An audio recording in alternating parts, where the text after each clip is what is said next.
এক দেশ এক নির্বাচন ব্যবস্থা চালু করতে মোদী সরকারের সংবিধান সংশোধন বিলের সিংহভাগে আপত্তি জানালেন এবার দেশের অবসরপ্রাপ্ত প্রধান বিচারপতি সঞ্জীব খান্না। নির্বাচন কমিশনের হাতে অত্যাধিক ক্ষমতা তুলে দেওয়ার বিপক্ষে সওয়াল করলেন তিনি।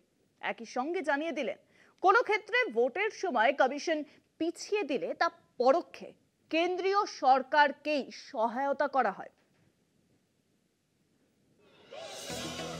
এক দেশ এক ভোট ইস্যুতে কেন্দ্র বিরোধী শিবিরের স্নায়ুযুদ্ধ চলছে।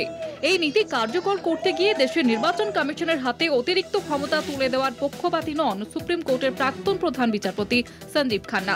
মঙ্গলবার দিল্লিতে এক দেশ এক ভোট সংক্রান্ত যৌথ সংসদীয় কমিটির বৈঠকে বিশেষ অতিথি হিসেবে উপস্থিত ছিলেন প্রাক্তন সিজেআই।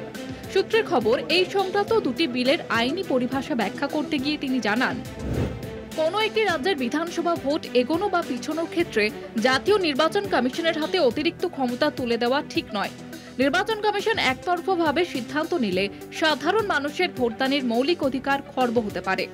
একতরফা সিদ্ধান্তে ভোট পিছিয়ে দেওয়া হলে তা পরোক্ষে সংশ্লিষ্ট রাজ্যের রাষ্ট্রপতির শাসন জারির মতো পদক্ষেপ। পরবর্তীকালে কমিশনের এই পদক্ষেপকে চ্যালেঞ্জ করে কেউ আদালতের দ্বারস্থ হলে এই নীতির আইনি বৈধতায় চ্যালেঞ্জের মুখে পড়বে। প্রাক্তন সিজেআইয়ের এই দিনের বক্তব্য এবং অবস্থান মোদী সরকারের উদ্যোগকে চাপের মুখে ফেলেছে বলেই রাজনৈতিক মহলের একাংশের দাবি।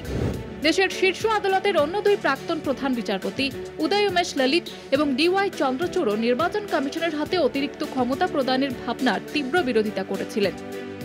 পরপর তিনজন প্রাক্তন প্রধান বিচারপতি এই অবস্থানের পরে এই ইস্যুতে কোন পথে হাঁটে যৌথ সংসদীয় কমিটি, নজর থাকবে সেদিকেই। কলকাতা টিভি।